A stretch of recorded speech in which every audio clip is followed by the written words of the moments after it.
Time now for the second part, as promised, of our look at the teenage brain. A new poll shows the average American teenager sleeps just 7.5 hours a night. That's about 2 hours less than recommended, and still most of us think that 7.5 number is too optimistic. Our chief medical editor, Dr. Nancy Snyderman, reports tonight on what all this sleep deprivation does to the teen brain, what we're calling a work in progress. Early morning in Chicago, and it isn't easy for 15-year-old Malik to wake up, or for his younger brother. It's a struggle every morning. Their energy in the morning, there's nothing coming at me. That struggle begs the question, what effect does sleep, or the lack of it, have on the teen brain?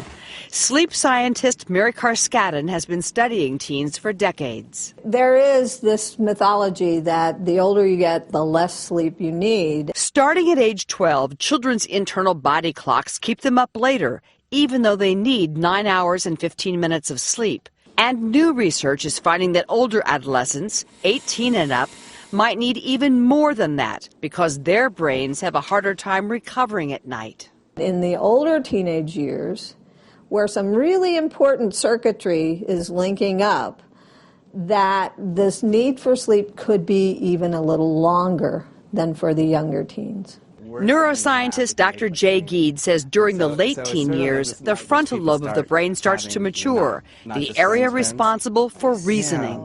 All the things that the frontal lobes of the brain do help us control impulses, make long-term decisions, sort out competing priorities, get worse with sleep deprivation. Teen brains are going through a critical time, and recent studies have found a link between sleep deprivation in teens and ADHD, obesity, and depression. Sleep has become so important in teens' lives that this high school in Chicago has integrated lessons on sleep into the required health curriculum.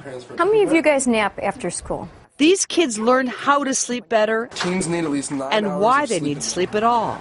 They're getting it and they're excited to get it. Sometimes when they come in and they'll say, Miss Ashmiri, guess what? I got 10 hours of sleep. Changing how teens look at sleep and the effects that last well past their teenage years. That 9 or 10 hour figure may be ideal, but at least aim for 8.5 and make sure get those computers out of the room, turn off the electronics, and get the caffeine on those out of their lives, and a firm bedtime, Brian. That really helps. And can I stick up for the kids, the homework they're forced to do these days? I'll reinforce.